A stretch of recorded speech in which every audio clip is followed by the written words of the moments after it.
Chanel a accueilli ses invités mardi dans une simulation de jardin méditerranéen pour son défilé haute couture. Karl Lagerfeld, l'un des designers les plus prolifiques de la mode, est le créateur de cette collection pour le moins extravagante.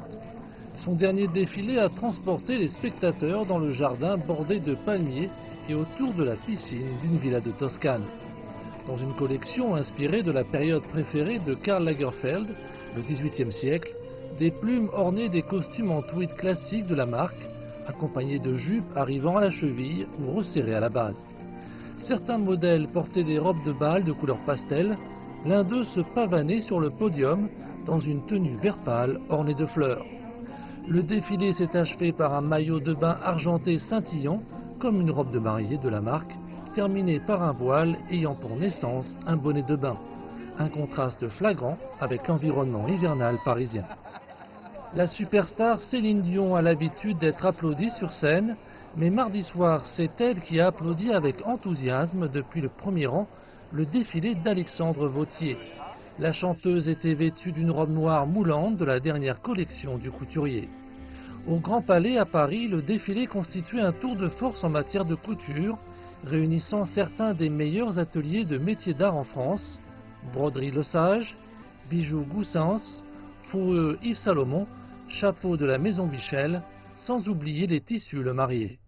Cette fois, Alexandre Vauthier a utilisé plus de nuances de blanc que d'habitude, ainsi que des pois, des volants, des imprimés léopard et des plaids. Parmi les modèles présentés, on a noté des robes moulantes, un mini short en soie, des smokings, des vestes à décolleté plongeant et même une robe de mariée sexy en dentelle blanche.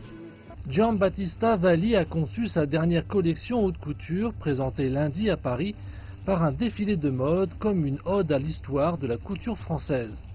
Ce sont de véritables œuvres d'art qui étaient exposées, notamment des arcs et des manches drapées de soie, des robes bordées de plumes d'autruche et de cristaux, des capes de tulle plissées et à volants multiples, des motifs entièrement brodés et perlés de peaux de serpent à champs de fleurs et à miroirs de roses.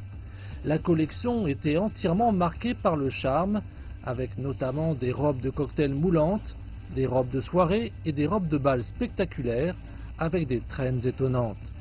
Beaucoup d'ailleurs scintillaient de paillettes. Le noir était présent, tout comme des couleurs remarquables, telles le rose bubblegum, le rouge sang ou le fuchsia. Le couturier a déclaré que ces références, allant de l'orientalisme aux peintures d'anciens maîtres flamands, étaient un clin d'œil aux grands maîtres de la couture française, Saint-Laurent, Givenchy, Ungaro, Balenciaga entre autres.